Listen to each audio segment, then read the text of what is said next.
Rapidamente vamos jogar um jogo. Vamos voltar no calendário. Hoje é 27 de janeiro de 1988. São 5h30 da manhã e o seu telefone toca. Como sempre, quando recebe um telefonema às 5h30 da manhã, você fica todo entusiasmado. Estica o braço, pega o fone e diz: bom dia. É um dia maravilhoso para se estar no marketing de rede. É realmente estimulante. E a voz do outro lado diz: oi, companheiro, fico feliz em ver que você está animado. E quando eu lhe contar as novidades que tenho, você vai ficar mais satisfeito ainda. Acabo de ganhar uma viagem para 4 pessoas para Acapulco. Saímos amanhã de manhã exatamente às 8h30. Haverá um helicóptero para pegar você no seu jardim e levá-lo ao aeroporto. Um jato da companhia vai nos levar para Acapulco. Vamos passar 4 dias e 4 noites num hotel muito chique. O capitão do iate sabe onde estarão todas as pessoas importantes. Irá também um chefe francês, o melhor do mundo, que vai preparar as refeições. Vamos passar 4 dias nos divertindo no sol e preciso lembrar você de que a previsão do tempo para a nossa cidade é de bastante frio, podendo até nevar. Minha pergunta é: será que você consegue se aprontar para ir a Acapulco amanhã às 8h30? Bem, amigos, vou fazer uma pergunta. Se vocês tivessem recebido esse telefonema, ou se recebessem esse telefonema, quantos de vocês, sejam honestos, realmente acreditam que dentro de 24 horas poderiam se aprontar para ir a Acapulco? Levantem as mãos. Está bem. Vocês estão muito animados com isso. Você encosta no travesseiro e não consegue acreditar nesta boa notícia. E sua esposa pergunta com calma: o que foi isso? E você responde: querida, você não vai acreditar. Nós vamos a Acapulco. De repente, me lembro da entrevista das 9 horas hoje de manhã e o cara vai. E há uma conferência às 10 horas e o almoço que marquei. Tenho tanta coisa para fazer. Nesse momento, minha esposa sai da cama e diz: espere um pouco, Charlie Brown. O que é tão importante que faz você cogitar de nós não irmos a Acapulco? E você diz: sabe, querida, eu preciso fazer algumas coisas. Ela pega seu bloco de anotações e diz: qual a primeira coisa que tem que fazer? Tenho 1 hora marcada às 9 e tenho a conferência das 10. Calma, calma. Tenho um almoço que vai levar 2 ou 3 horas e tenho as visitas de vendas que preciso fazer e tenho que editar algumas coisas e tenho que fazer visitas de serviço. Ela diz: largue o telefone, vamos estudar isso. Para começar, a entrevista das 9 que você tem, em vez de ficar matando o tempo, comece a trabalhar. Diminua para 20 minutos. E essa conferência das 10, você já discutiu com essa gente há muito tempo. Por que não diz que os verá na semana que vem? E o almoço? Mande vir a comida. Mande vir. Em vez de 3 horas, o almoço levará 1. Quanto às visitas de venda, vamos encarar isso, Charlie. Seu gerente é melhor do que você. Deixe ele tratar disso. Agora vou lhes fazer uma pergunta. Quantos de vocês acreditam que nessas circunstâncias conseguiriam fazer mais nas 24 horas seguintes do que fariam normalmente em 2, 3, 4, 5 e até 6 dias? Levantem as mãos. Todos de mãos levantadas. Não há dúvida quanto a isso, não é? Bem, vou fazer uma pergunta. Por que não vão a Acapulco amanhã e todos os dias em suas mentes? Porque a realidade é que se vocês forem a Acapulco todos os dias em suas mentes, chegará o dia em que poderão ir a Acapulco ou a qualquer outro lugar do mundo onde queiram ir. O que acabei de demonstrar? O que foi que compartilhei com vocês? Bem, rapidamente, amigos, compartilhei com vocês algumas das coisas mais significativas que existem na Terra. Nós realmente passamos pelo processo de estabelecimento de metas. Agora vou contar a vocês o que fizemos. Primeiro, fizemos vocês identificar e anotar exatamente o que vocês queriam fazer. Vejam, até vocês se comprometerem com suas metas no papel, tudo o que tem são intenções, que são sementes sem terra. Vocês têm que escrever as metas. Essa foi a primeira coisa que fizeram. Simplesmente se comprometeram a escrever. A segunda coisa que fizeram, se estão lembrados, nós identificamos os benefícios que obterão. Enumeramos todas as coisas que vocês estarão fazendo. Pesca submarina, grandes amizades, sol e divertimento, durante os 4 dias que passaremos lá. Para a maioria das pessoas, ao estabelecer metas, A dificuldade é que elas pensam em termos de o que preciso fazer e de que preciso desistir, o sacrifício que faço, o preço que pago. Bem, o que realmente precisam fazer, amigos, é querer se concentrar e perguntar-se quais os benefícios que terei. A terceira coisa foi que identificamos os obstáculos. Listamos as coisas que você tem que fazer para participar dessa viagem a Acapulco. E agora já sabemos a quarta coisa. Em uma meta curta de 24 horas, obviamente você sabe o que você precisa saber. A questão agora é só fazer. Nós não precisamos identificar as habilidades e conhecimentos necessários, mas quando falamos de metas a longo prazo, obviamente você vai precisar identificá-los. E então, identificamos as pessoas, os grupos e organizações com que trabalharemos no marketing de rede. O que vocês devem fazer é trabalhar com sua equipe. Vocês devem estar cooperando com o seu patrocinador. Vocês devem trabalhar com seus uplines. Vocês devem se tornar parte do grupo, pois existe muito entusiasmo e muita força e muito poder e entusiasmo nisso. Em seguida, nós desenvolvemos um plano de ação. Primeiro, precisamos encurtar a entrevista das 9. Segundo, já discutimos muito com esse pessoal e vamos adiar essa reunião sem problema. Terceiro, vamos mandar vir a comida em vez de esperar muito tempo por ela. Em outras palavras, de repente, nosso tempo se torna mais valioso. Uma coisa que não vou fazer é lhes dizer para trabalhar mais, porque trabalhar mais não é a solução. Mas vamos discutir como vocês podem calcular o valor do tempo e o que ele significa para vocês. Desenvolvemos o plano de ação e, nesse caso em particular, a data já tinha sido marcada e o prazo era de somente 24 horas. Vamos agora discutir por que 97% de todos nós realmente não tem um programa organizado de metas. Existe uma diferença entre ter uma meta e ter um programa de metas. A maioria das pessoas sabe o que quer fazer agora e como fazer isso. Mas nós estamos falando, e acho que isso é de importância primordial, estamos falando de ganhar todo o jogo. Bem, qual é o jogo todo? O que todos querem? Repetindo, todos querem ser felizes, eles querem ser saudáveis, querem ser pelo menos razoavelmente prósperos, querem se sentir seguros e querem ter amigos e paz de espírito, e se eles tiverem uma família, eles querem ter bons relacionamentos familiares. Bem, meus amigos, essas coisas não acontecerão a menos que deliberadamente você planeje e trabalhe em um programa completo. Primeiro, 97% não tem metas, e o principal motivo é o medo. O que é medo? Simplesmente significa falsa evidência parecendo real. Então, muitas vezes na vida, alguém lhe disse que você não é bom em matemática. Alguém lhe disse o que não poderia fazer. De fato, muita gente ouviu durante muito tempo que não podia fazer algumas coisas, que elas nem imaginam que conseguem fazer. Na realidade, muita gente também não sabe o que quer porque não tem ideia do que tem à disposição. Para muitos, isso é sonhar com muitas coisas. Pela primeira vez, vocês estão sendo expostos a conceitos. Eu sei disso. O medo tem um papel muito importante no que somos capazes de fazer. Na verdade, eu poderia entrar e assaltar o banco apenas com este lenço. Tudo o que eu teria que fazer é cobrir o rosto com o lenço, colocar a mão no bolso, apontar meu dedo para o caixa. E posso garantir que eu sairia de lá com um dinheiro. Eu poderia ser morto na porta, mas a reação do caixa seria a mesma que ele teria se eu tivesse portando uma arma verdadeira.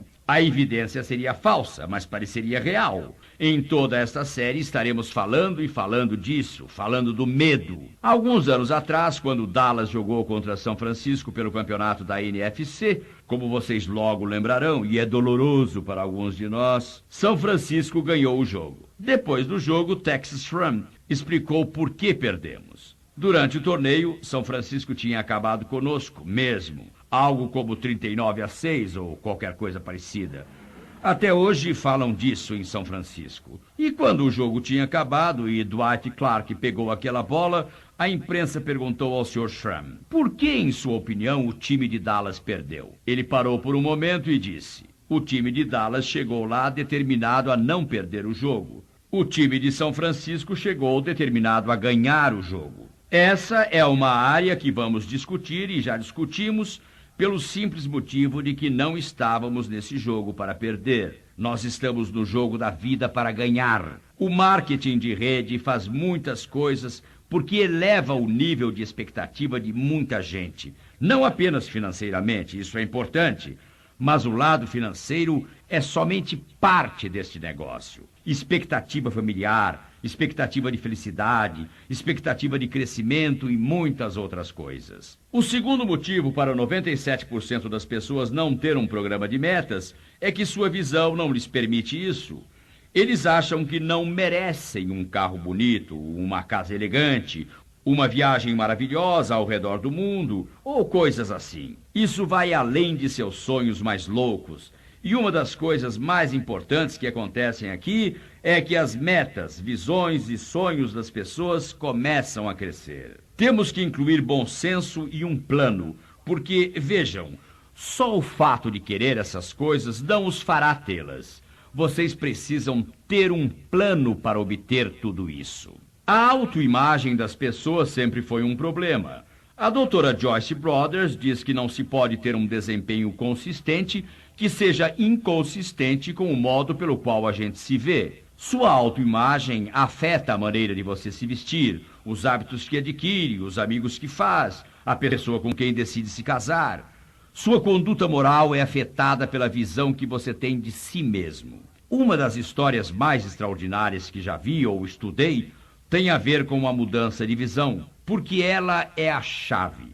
Precisamos mudar a visão que temos de nós mesmos para poder mudar nosso desempenho em casa, na escola, no trabalho, não importa onde. Essa visão precisa ser verdadeira. Em 1978, eu estava dando um seminário de um dia em Oklahoma City. Cerca de 1 ano e meio mais tarde, recebi uma carta de um homem chamado Tom Hartman. Desde então, temos tido muito contato por telefone e por carta, além de nos vermos pessoalmente. Agora, faz quase 4 anos que não vejo Tom. Mas a história dele é uma das mais impressionantes que já vi. Cerca de 1 ano e meio depois do seminário, Tom me escreveu e, resumindo, revelou-me. Prezado Zig, estive em seu seminário de Oklahoma City. 5 minutos depois de chegar, percebi que estava no lugar errado. Você lá na frente, com todo o seu entusiasmo, dizia coisas como: você pode chegar onde você quiser chegar, você pode fazer o que você quiser fazer, e você pode ser como você quiser ser.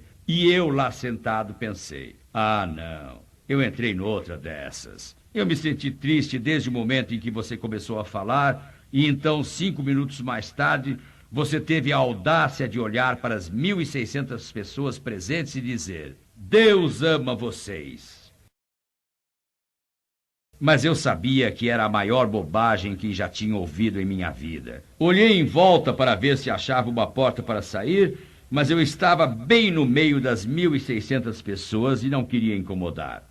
Então pensei: vou sair no primeiro intervalo e pronto. Mas sabe, Zig, você é persistente. Você continuava e não sei o que foi que disse, mas é interessante que uma mensagem atravessa o mundo em 1/10 de segundo, mas às vezes ela leva anos para passar de um lado ao outro da mesa. Não é interessante que a mente de tantas pessoas é como concreto? As suas ideias estão todas misturadas e estacionadas.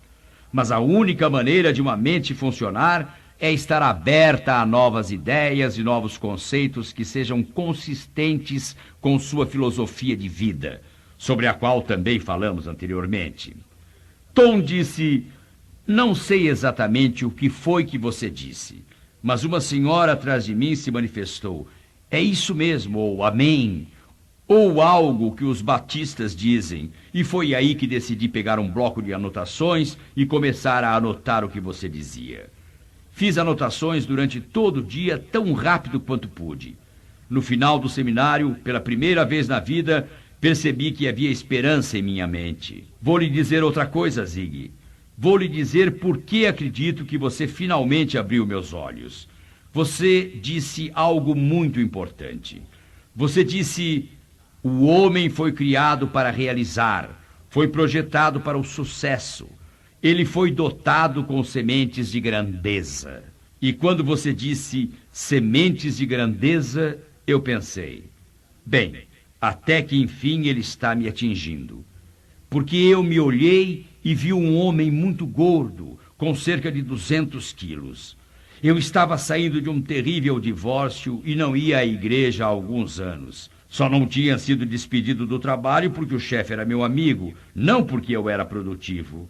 Eu tinha que passar cheque sem fundo, naqueles dias podia-se fazer isso, às sextas, à noite, para ter algo para comer durante o fim de semana. Aí, na segunda-feira, quando recebia, corria para o banco para cobrir a conta. Pensem nisso, amigos. Ele estava falido espiritualmente, estava falido fisicamente, financeiramente e também falido em seus relacionamentos. No final do dia, Tom disse: pela primeira vez em minha vida adulta, tenho esperança na mente. E vocês já me ouviram dizer isso muitas vezes. Se existe esperança no futuro, existe poder no presente. Vocês precisam lembrar que a maneira de verem o futuro determina suas ideias de hoje. Seus pensamentos de hoje determinam o seu desempenho de hoje, e o seu desempenho de hoje determina o seu futuro. Tom disse que pela primeira vez tinha esperança e me falou: Zig, fiquei morrendo de vontade de comprar um jogo de fitas sobre motivação. Como eu não tinha dinheiro, meu irmão, e eu lhe agradeço por isso, pagou-me a entrada para o seminário. Ele sabia que era o meu dia de folga e que eu poderia ir. Zig, fiquei ouvindo você falar durante 7 horas naquele dia, e à noite ouvi suas fitas durante mais 7 horas. Quando acordei no dia seguinte, era um homem novo em folha. Estava tão emocionado. A primeira coisa que fiz foi ir até meu chefe e dizer que ele agora não tinha somente um amigo na folha de pagamento. Agora seria um trabalhador. E Tom sorria ao dizer isso. Um trabalhador que vai valer o peso em ouro. Zig, quando se pesa mais de 200 quilos, esse é um grande compromisso. Sabe, Zig, se a polícia de Oklahoma City estivesse me observando durante as primeiras semanas em que passei a ouvir suas fitas, eu teria sido preso. Vou enfatizar uma coisa, pessoal. A repetição é a mãe do aprendizado. Isso a torna o pai da ação, o que significa que é o arquiteto da realização. É fácil tomar uma decisão, mas até que a decisão se transforme em compromisso, nada vai acontecer. E a repetição leva ao compromisso, e o compromisso leva ao desempenho. Nós vamos falar mais disso depois. Mas Tom disse: sabe, Zig, naquelas primeiras semanas em que passei a ouvir as fitas, se houvesse alguém me examinando, pensaria que havia outra pessoa no carro. Quando na fita você dizia: você nasceu para vencer, eu respondia: e por que estou perdendo tanto tempo? Quando a fita dizia: você pode fazer isso, eu dizia: ainda não fiz. E você dizia: você tem o necessário. Minha resposta era: e por que não estou usando isso? De novo e de novo, eu sempre repetindo as fitas. Mas sabe, Zig, notei uma coisa. Notei que a sua voz nunca enfraquecia. Notei que você dizia sempre a mesma coisa nessas fitas. E preciso confessar, Zig, finalmente você me venceu pelo cansaço. E comecei a dizer: está bem, Zig, se você diz que eu posso, eu vou conseguir. Isto é um ponto muito importante, amigos.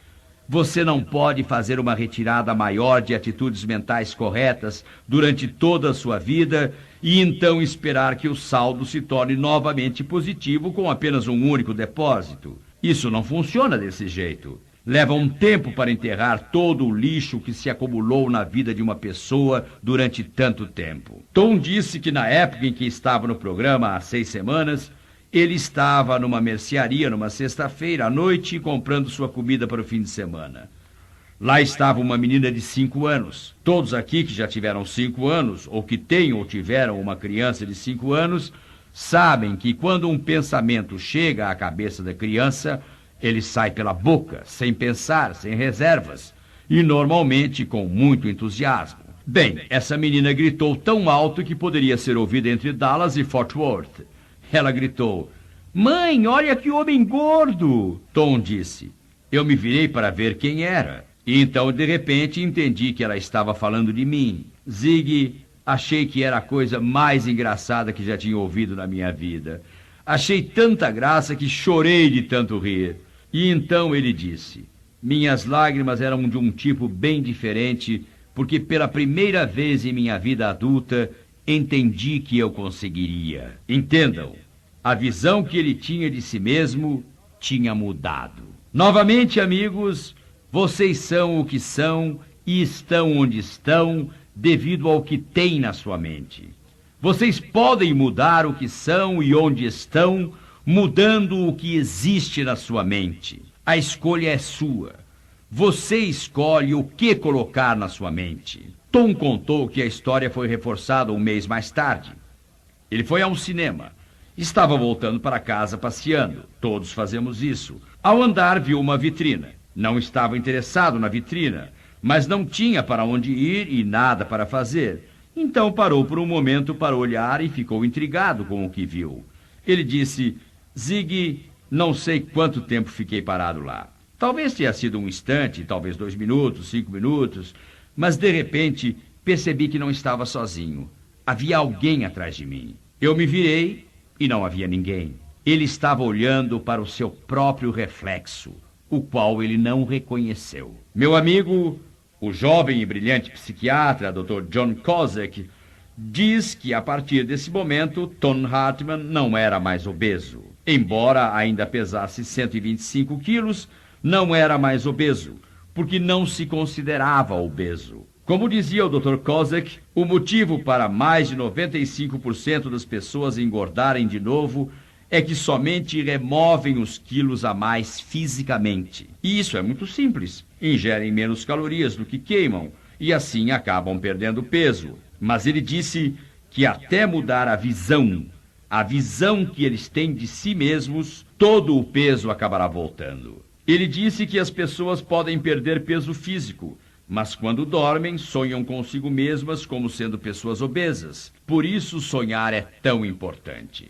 Vocês precisam incluir esses sonhos, como digo em toda esta série. Vocês precisam incluir esses sonhos. E quais são os resultados? Qual é o final da história? Nós nunca saberemos, claro, por um longo tempo, qual é o final da história. Mas vou lhes contar uma coisa. Tom Hartman formou-se psicólogo com as melhores notas. Ele dá aulas na escola dominical todos os domingos. Agora tem seu próprio negócio e diversas pessoas trabalhando para ele. É um membro respeitado da comunidade. Pesa 100 quilos. Preciso dizer que é um homem grande, de quase 2 metros de altura. Portanto, esse é aproximadamente o seu peso ideal. Como disse, não o vejo há 4 ou 5 anos, mas posso lhes dizer que 10 anos depois dele ter feito tudo isso, seu peso ainda era o ideal. Entendam, a visão tinha realmente mudado. A terceira razão para 97% das pessoas não terem um programa de metas é que nunca foram convencidas da necessidade de tê-lo. Somente foram informadas. Todos dizem, você precisa ter metas, você precisa ter sentido de direção. Bem, apesar disso, mais de 80% de nossos formandos 10 anos depois de formados, estão ganhando a vida numa área totalmente diferente, em nada relacionada com o que estudaram. Portanto, é evidente que existe uma enorme quantidade de perda de tempo, poder mental e produtividade, além de felicidade e tudo mais. O objetivo agora é convencer vocês quanto a um programa de metas e eu vou dizer, sim, vou convencê-los. Eu não disse que queria, esperava, planejava ou ia tentar convencer vocês. Eu vou convencer. Isso é tão verdade que hoje à noite vocês estarão preparando o seu plano de desempenho, dizendo que vocês certamente terão estabelecido algumas dessas metas. Estabeleça-as. Entendam, o problema básico em nosso país é quando as pessoas medíocres estão trabalhando e pensam. Sabe, preciso passar mais tempo com minha família. E quando estão com a família, pensam. Sabe, eu deveria estar trabalhando por minha família. Então, enquanto trabalham pela família, a mente está em casa. E quando estão em casa, a mente está no trabalho. Então elas dizem, bem, sabe, eu nunca tenho tempo para nada. É lógico, estão sempre longe. E o que há de tão triste nisso? Não são bons em casa, não são bons no trabalho, porque nosso corpo e nossa mente precisam estar juntos para sermos um máximo absoluto. Vocês têm que ter metas. Se voltarem ao trabalho amanhã, porque isso é o que fizeram ontem, não serão tão bons amanhã quanto foram ontem, porque estão 2 dias mais velhos e mais distantes das metas que não têm. Não se pode generalizar quanto a isso. Ah, vocês podem sobreviver. Estou convencido de suas oportunidades hoje, especialmente com o marketing de rede. Se vocês conseguem sair de uma cabine telefônica sem que alguém lhes dê instruções sobre como fazer isso, isso significa que vocês podem fazer qualquer coisa. Mas eu não estou falando de sobrevivência. Estou falando sobre você realizar algumas coisas com sua vida. Amigos, vocês precisam ter metas. Acho que o exemplo mais marcante, e quero enfatizar isso, as metas funcionam para o indivíduo, elas funcionam para a equipe, para a escola, para a família, elas funcionam para a nação. Em 1950, um Japão devastado pela guerra chamou os líderes empresariais, industriais e da área de educação para uma reunião de vendas. Na época não chamaram de reunião de vendas, mas é lógico que era. Eles desenvolveram uma estratégia para a década de 50. Decidiram que para restaurar o orgulho nacional e fazer o país trabalhar junto, eles precisavam de uma meta comum, e que essa meta era fazer o país chegar a ser o produtor número 1 na produção de têxteis. Eles conseguiram. Em 1960, estabeleceram outra meta. Vamos ser o principal produtor de aços. Agora estamos falando de um sonho. Estamos falando de um sonho impossível. Uma nação devastada, ainda em guerra, ainda sentindo alguns efeitos da guerra. Uma nação que não tem carvão, não tem ferro, não tem petróleo. Tiveram que importar tudo isso de terras distantes e ainda construir siderúrgicas, produzir o aço a um preço competitivo. O produto teria que ter uma qualidade superior, ou pelo menos igual à existente, e teriam que embarcar isso para longe. Tudo isso contra a concorrência mundial. Nos anos 60, decidiram ser o principal produtor de aço. Impossível. Mas vejam, eles não ficaram olhando o que não tinham. Olharam para cima e fizeram um inventário do que tinham. Sentido de direção, compromisso, trabalho duro, dedicação ao trabalho, e assim atingiram sua meta. 1970. Outro objetivo: tornar-se a principal produtora de automóveis do mundo. Essa meta foi atingida com 1 ano de atraso, mas em 1980 conseguiram realizá-la. Nos anos 80, eles estabeleceram outra meta: se tornar a principal produtora na área de eletrônica, computadores e esse tipo de coisa. E não preciso lhes contar o que acontece quando ligam a sua TV, seu videocassete ou vão até a loja de computadores. Acho que não preciso dizer a vocês o que vem. Existe uma ironia interessante em tudo isso. Eles nunca estabeleceram a meta de ser o maior país credor do mundo.